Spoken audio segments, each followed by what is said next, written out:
La reforma laboral de PSOE y Podemos sale finalmente aprobada gracias a un voto por error de un diputado del Partido Popular. Pero ¿realmente nos encontramos ante un providencial error humano? ¿O más bien nos encontramos ante un pasteleo entre las cúpulas del Partido Popular y del Partido Socialista? Veámoslo.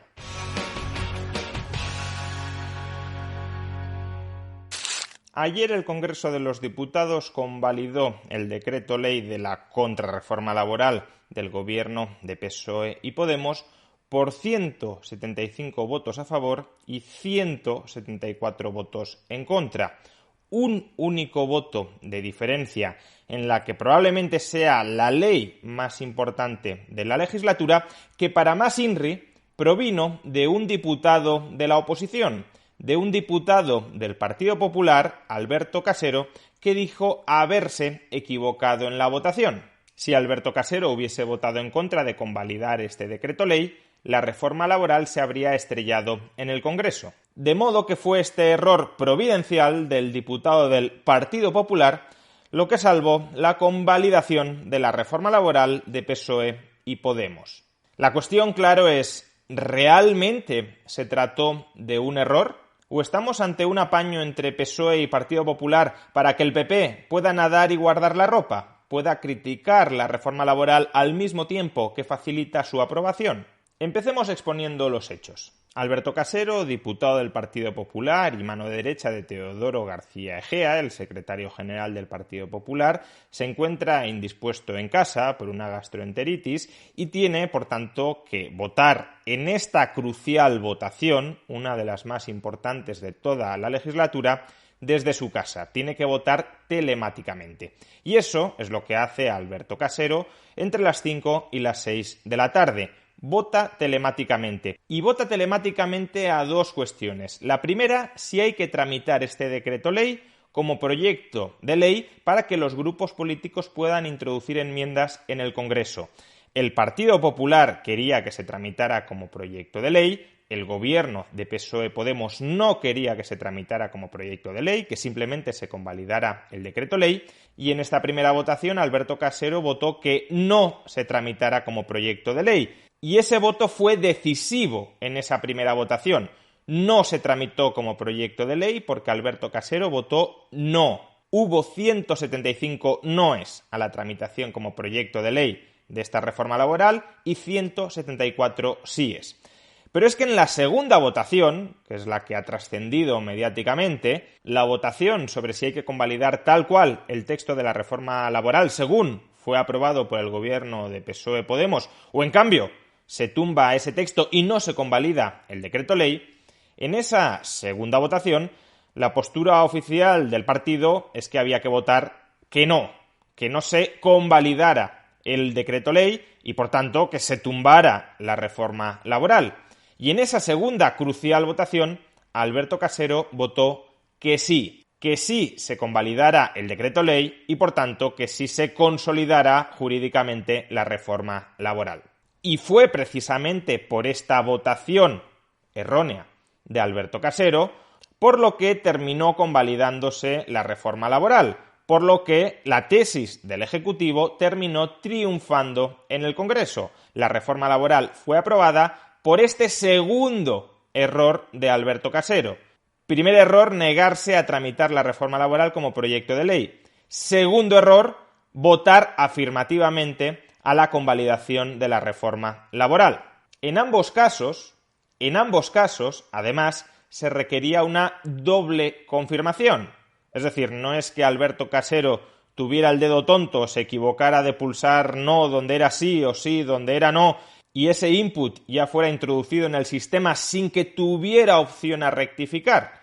No, Alberto Casero tuvo que confirmar adicionalmente cada uno de estos votos. ¿Está usted seguro de que quiere votar que no? ¿Está usted seguro de que quiere votar que sí? Y Alberto Casero, en ambas ocasiones, votó doblemente en contra del criterio de su partido. Así que una de tres. O Alberto Casero estaba al servicio del PSOE, o el Partido Popular y el Partido Socialista habían pactado que uno de sus diputados, quizá un diputado muy fiel al secretario general, como para no desvelar la trama subyacente, se equivocaría al votar y eso permitiría convalidar la reforma laboral, o alternativamente estamos ante un caso de absoluta incompetencia de Alberto Casero. O pacto bajo mano de PSOE y Alberto Casero, o pacto bajo mano de PSOE y PP, o incompetencia de Alberto Casero. Por abonar esta última tesis, que no digo que sea necesariamente la más probable, una conjetura que permitiría explicar el errático comportamiento de Alberto Casero es que, en su estado de indisposición, confundiera ambas votaciones. Recordemos que a una había que votar que sí y a la otra había que votar que no. Quizás se le mezclaron ambas votaciones, precisamente porque estaba medio enfermo y no estaba plenamente en sus capacidades, y a la que tenía que votar que sí, votó que no, y a la que tenía que votar que no, votó que sí. Sea como fuere, una vez doblemente confirmado el sentido de cada voto, ese voto ya no se puede rectificar. La única forma humana de rectificarlo es que el diputado acuda presencialmente a las Cortes, se le permita entrar y se le permita votar físicamente, presencialmente, desde su escaño. Pero para ello la mesa del Congreso tiene que reunirse, tiene que deliberarlo y tiene que acordar si se le deja entrar o no se le deja entrar, es decir, si se le permite reemplazar el sentido de su voto. Sabemos que a las 6:15 Alberto Casero llegó al Congreso de los Diputados, intentó entrar, no se le permitió y desde el Partido Popular le reclamaron a la presidencia del Congreso, Meritxell Batet, que permitiera que Alberto Casero entrara y votara en un sentido distinto al de su voto telemático. Veamos las imágenes en las que, con posterioridad a la aprobación de la reforma laboral, la portavoz del Partido Popular en el Congreso, Cuca Gamarra, se dirige a la presidenta del Congreso, Meritxell Batet, para pedirle una rectificación de la votación precisamente por un error informático del que habría sido víctima Alberto Casero. Y veamos cómo Meritxell Batet alega que la mesa del Congreso ya es consciente de ese error informático y que va a dejar las cosas exactamente como están. Señora presidenta, con carácter previo a la votación se ha puesto de manifiesto a la mesa un error informático. Sí, señora Gamarra, ¿en función de qué artículo me está usted pidiendo la palabra? Artículo 72. Señora Gamarra, precisamente porque la mesa es conocedora y ha podido analizar lo que usted me va a plantear y es una cuestión técnica de la mesa, de decisión de la mesa y no de tratamiento de pleno, no le voy a dar la palabra. Muchas gracias. Se levanta la sesión.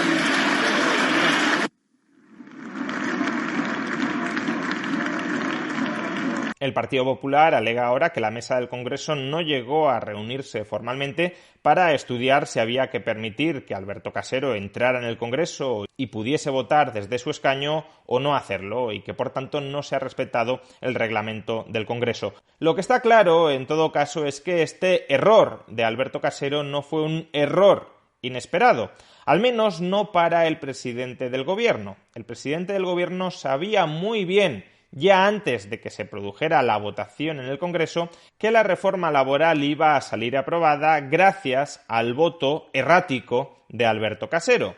¿Y por qué lo sabemos? Pues porque nada más concluidas las votaciones, la presidenta del Congreso, Meritxell Batet, se equivocó y dijo que la reforma laboral no había sido aprobada. Y en ese momento, las caras de la ministra de Economía, Nadia Calviño, y de la ministra, sobre todo de la ministra de Trabajo, Yolanda Díaz, son caras de estupefacción. Habían perdido la votación.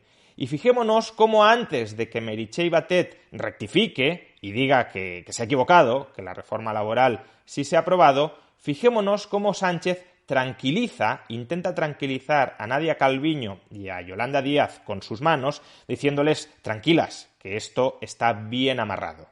No queda derogado el Real Decreto Ley.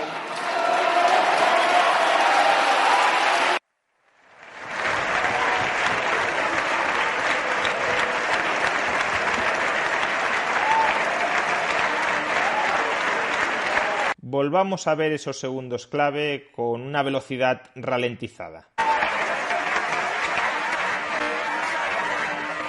Bien, dejando de lado la posibilidad de que el PSOE haya comprado el voto específicamente de Alberto Casero, que creo que es la hipótesis menos probable de lo que sucedió ayer, hay dos grandes explicaciones de lo que sucedió. Tal como ya hemos dicho, una posibilidad es que PSOE y Partido Popular hayan pactado bajo mano que en público el Partido Popular criticará la reforma laboral y votará mayoritariamente en contra en el Congreso, pero que si fuera necesario, y ayer era necesario, al menos algún diputado del Partido Popular terminaría votando a favor, no de manera oficial, sino por error, para permitir la convalidación y la entrada en vigor de la reforma laboral.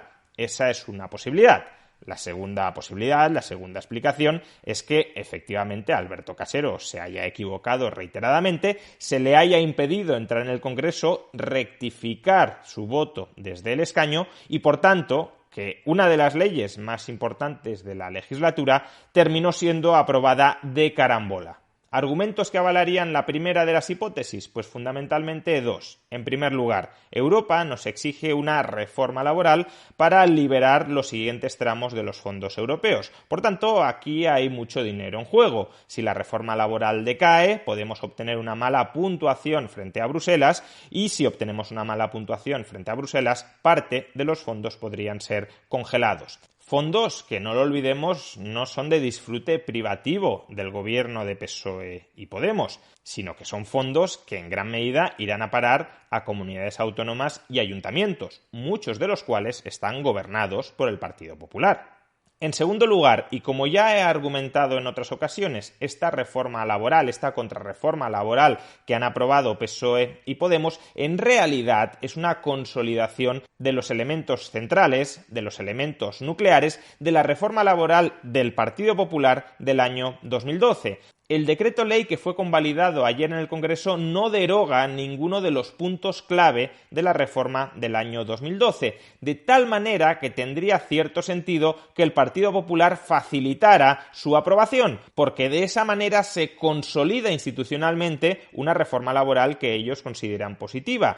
De hecho, dentro del Partido Popular, José María Aznar, el expresidente del gobierno José María Aznar, ha llegado a pedir que el Partido Popular se abstenga en esta votación y facilite la aprobación de la reforma laboral. Por consiguiente, hay motivos para pensar que al Partido Popular, de puertas para adentro, le interesaba que esta reforma laboral saliera aprobada. Si esta reforma laboral era tumbada, era muy probable, era altamente probable que en los próximos meses se negociara con el resto de fuerzas políticas un texto legislativo que fuera bastante peor que el que finalmente se ha aprobado. Por tanto, ya digo, de puertas para adentro tiene cierto sentido, o tendría cierto sentido, que el Partido Popular quisiera que al final saliera adelante. Ahora, de puertas para afuera, el Partido Popular no puede hacer una oposición blanda, porque entonces le estaría dejando a Vox toda la oposición dura. El Partido Popular ha de aparentar que se opone radicalmente a esta reforma laboral y que va a hacer todo lo indispensable para que no salga adelante. ¿Cómo se resuelve esa tensión entre lo que quieres internamente y lo que has de mostrar externamente? Esa, en definitiva, hipocresía. Pues articulando una votación ficticia, una votación donde la mayoría del partido vota que no, y sin embargo un diputado, ya digo, de confianza, del que no cabe esperar que se chive y descubra todo el pastel, pues que ese diputado, al votar enfermo desde casa, se equivoque en dos ocasiones doblemente y termine facilitando la aprobación de la reforma laboral. Argumentos en contra de esta hipótesis del pasteleo entre Partido Popular y Partido Socialista y, por tanto, argumentos a favor de la hipótesis de que estuvimos ante un error humano de Alberto Casero, pues de nuevo fundamentalmente dos. Por un lado, el error de Alberto Casero fue necesario para aprobar la reforma laboral porque los dos diputados de Unión del Pueblo Navarro, formación muy cercana al Partido Popular, de hecho concurrieron juntos a las elecciones, los dos diputados de Unión del Pueblo Navarro, cuyo partido se había comprometido a votar que sí a la reforma laboral, básicamente para que el Partido Socialista no votara a favor de la reprobación de su alcalde en Pamplona, otro pasteleo político, doy para que des, tú me votas a favor de la reforma laboral, yo voto en contra de la reprobación del alcalde en Pamplona. En cualquier caso, Unión del Pueblo Navarro se había comprometido con el Partido Socialista a apoyar la convalidación de la reforma laboral, y los 2 diputados de Unión del Pueblo Navarro en el Congreso se rebelaron contra la dirección del partido y al final terminaron votando que no. Si esos 2 diputados hubiesen votado que sí, Alberto Casero no habría necesitado equivocarse para aprobar la reforma laboral. Con lo cual habría sido mucho más natural que estos 2 diputados votaran que sí, se aprobara la reforma laboral tal como estaba inicialmente pensado, el error en el voto de Alberto Casero habría quedado como una anécdota. Pues sí, la reforma laboral además ha contado con un voto por error del Partido Popular, pero que no era relevante porque aun cuando hubiese acertado y hubiese votado en contra, la reforma laboral habría salido aprobada gracias al voto afirmativo de los 2 diputados de Unión del Pueblo Navarro. Es decir, que si hubiese un pasteleo entre PSOE y PP, lo lógico habría sido permitir que estos 2 diputados de Unión del Pueblo Navarro votaran tal como la dirección de su partido ya se había comprometido a votar. Ahora bien, ¿qué sucede si estos 2 diputados no estaban en el pasteleo de las negociaciones entre la cúpula del Partido Popular y la cúpula del Partido Socialista para que el PP aparentara oponerse a la reforma laboral al tiempo que facilitaba su aprobación? Pues si estos diputados no estaban en el meollo de las negociaciones y por tanto ignoraban que el Partido Popular simplemente exhibía una dureza contra la reforma laboral que era una dureza impostada, quizá optaron por sacrificarse, y digo sacrificarse porque al haber votado en contra del criterio de la dirección de su partido, previsiblemente serán expulsados del partido. Optaron por sacrificarse confiando en que todo el Partido Popular votaría en contra de la reforma laboral y este texto sería tumbado, pero finalmente resultó que el Partido Popular tenía un plan B por si estos 2 diputados, que ya se rumoreaba que podían votar en contra, terminaban votando en contra. Y ese plan B se llamaba Alberto Casero, es decir, un voto por error. Segundo argumento que puede ir en contra de la posibilidad de que haya habido un pasteleo, una negociación a puerta cerrada entre Partido Popular y Partido Socialista para aprobar la reforma laboral, pues que después de este error y tras los pertinentes aspavientos mediáticos, el Partido Popular va a presentar un recurso en el Tribunal Constitucional para que se rectifique la votación. Y cabe la posibilidad, desde luego, de que el Tribunal Constitucional sentencie que el voto de Alberto Casero debe rectificarse, que debe repetirse la votación y que, por tanto, en esa segunda votación la reforma laboral quede derogada. Sin embargo, también en este caso ya sabemos que los jueces no son totalmente independientes y, por tanto, se les puede terminar enviando consignas para que ese recurso sea analizado por el Tribunal Constitucional, pero finalmente sea rechazado si es que de verdad al Partido Popular no le interesa que se derogue la reforma laboral de PSOE y Podemos. Se trate de un pasteleo o se trate de un error humano, creo que cualquiera de los 2 escenarios habla muy mal de nuestra democracia. Si se trata de un pasteleo entre las altas direcciones de los partidos, esto habla muy mal de nuestra democracia porque en última instancia se trata de un fraude contra los votantes. El Partido Popular les está diciendo a sus votantes que va a hacer algo distinto de lo que realmente piensa hacer. Por tanto, está mintiendo, está engañando a sus votantes. En lugar de defender una postura honestamente, íntegramente, queremos facilitar la aprobación de la reforma laboral porque no nos parece tan catastrófica, en lugar de hacer eso, si es que ese es el caso, se les dice a los votantes que están muy en contra, que van a oponerse en el Congreso y al final, negociando entre las cúpulas de los partidos, se vota de manera distinta a como se le ha dicho a la ciudadanía. Si en cambio no se trata de un pasteleo, sino de un error humano genuino, esto también habla fatal de nuestra democracia. Que una de las votaciones más importantes de toda la legislatura, que una de las leyes más relevantes de toda la legislatura salga aprobada por carambola como consecuencia de un error humano que hubo opción de rectificar, porque Alberto Casero se presentó en el Congreso y por tanto la mesa del Congreso podría haberle autorizado a entrar y que votara como realmente quería votar, pues sería una forma más en la que el Ejecutivo está subvirtiendo el funcionamiento del Legislativo. Porque si la presidenta del Congreso, Meritxell Batet, no dejó entrar a Alberto Casero, fue porque su jefe, el presidente del Gobierno, Pedro Sánchez, le ordenó que no le dejara entrar para que la iniciativa del Gobierno saliera triunfante en el Congreso. La presidenta del Congreso, por tanto, no estaría representando los intereses imparciales de toda la ciudadanía y el adecuado funcionamiento del Congreso de los Diputados, sino que estaría siendo una subalterna al servicio del presidente del Gobierno. Por tanto, el Gobierno estaría manejando el Congreso desde la puerta de atrás. La voluntad de los votantes quedaría en ese caso subordinada a la voluntad suprema, superior, despótica de Pedro Sánchez. En cualquiera de ambos casos estaríamos, como ya dijimos respecto a otras situaciones, ante una democracia de pandereta. Pero realmente lo que debemos plantearnos es si los comportamientos que vimos ayer tengan una causa, el pasteleo entre las direcciones de los partidos a espaldas de la ciudadanía, o tengan otra causa, un error humano que la presidenta del Congreso, bajo las órdenes del presidente del Gobierno, no permite que sea enmendado, que sea corregido, si cualquiera de estos comportamientos son siquiera compatibles con el término democracia.